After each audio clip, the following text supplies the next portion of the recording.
Among Alan Cumming's Hollywood credits, the second X-Men film and the Spy Kids pictures. More personal projects include his 2001 collaboration with Jennifer Jason Leigh in making the ensemble picture The Anniversary Party.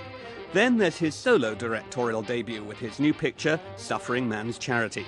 Alan Cumming sat down to talk to us about his film career. There was a quote from the Independent newspaper, and what it said about you is that Cumming is perpetually the geek, the creep, the nerd, the pout, the fop, anything but straight up and down hunk. Is that true? I guess. I don't feel like a hunk, but I don't know. I mean, also then there's also yeah. I mean, I'm obviously a little odd, but oddness has its turn-ons. Does that, in a way, enable you to perhaps get certain kinds of roles, do you think, because people do see you in that respect, or is it constraining in a way? Oh, I don't think it's constraining. I mean, I feel so lucky that the range of things I get to do is crazy, and especially in American film, where really they don't want their, if you're a movie star, they just want you to do the same thing again and again and again. They're not really actors.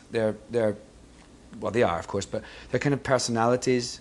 We don't want Julia Roberts to be Russian and with blonde hair. We want her to be Julia Roberts, all the time, and Brad Pitt and all those people. Do you think in terms of Hollywood work, it was the second X-Men film that really upped your profile? Yeah, that was a huge thing, to be in on those kind of, also, not just in terms of my profile, but in sort of the way that people react to me, because I'm a superhero now. Do you know what I mean? Did you find it easy to get into that nightcrawler role? No, it was actually a nightmare. I mean, it was on many levels. Because, I really tried, I became aware of how big a deal it was to play one of those characters, because, as I say, everyone in America, it seemed, knew this character and knew how it should be played. It's a bit kind of like playing Hamlet, that everyone thinks they know how it should be before you, so you're in a lose-lose situation. It's a really interesting thing to suddenly be in that kind of folklore people grew up with that you have no idea about. I'd never heard of the X-Men. And also now it's been really fascinating because I wasn't in the third one, but so many people were furious that I wasn't in the third one, and I kept getting all these good reviews for a film that I wasn't even in. One of Alan Cumming's most personal endeavours was The Anniversary Party, released in 2001. It was the product of a partnership. Cumming co-wrote and co-directed the film with actress Jennifer Jason Leigh. Both also starred in the picture. The Anniversary Party, I mean, it did seem like a joint effort in a way, and it was an ensemble effort, wasn't it? You had a large cast. Do you like the idea of a group of people getting together to make a film, a large number of people? Yeah, I do. I mean, I think it's really nice as well, because an audience loves kind of, I think they're kind of, we are conditioned to think that you have the main protagonist and then these two next characters and then blah, blah. Actually, I think audiences really love finding out about a lot of people and seeing how they interact. And obviously a party situation like our one is a great place to do that. But I really want to make films about just people talking to each other and, so, and how they interact, and so that was the sort of perfect thing to do.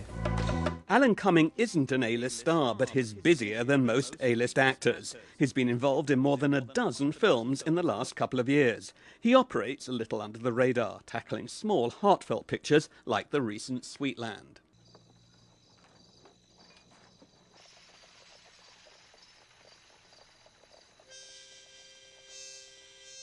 How important to you is your public image? Do you have that concept that you do have a public image, that there's a certain kind of Alan Cumming phenomenon? I think that's quite good. I mean, I like the way I'm perceived. I think I'm perceived in a way that that I am. I feel free in terms of, I'm very lucky actually in terms of being a celebrity in America, that I can just do what I like, wear what I like, say what I like, go to places that I like, behave as badly or as well as I like, there's no surprises there. With your film career right now, do you feel very alive and vibrant? Are you very optimistic about it, or are you at times depressed about it?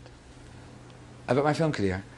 I'm not really, I feel okay about it. I mean, I feel, I've got these films coming out that I'm proud of, and I I feel I want a little break from film, actually. I've done a lot of films over the last while, and I just think, you know, it'll be nice to go back to film again and be fresh and excited about it, rather than just like, oh, another film, which country am I going to? Do you know, because that you can get a bit like that, and that's not so good. Talking.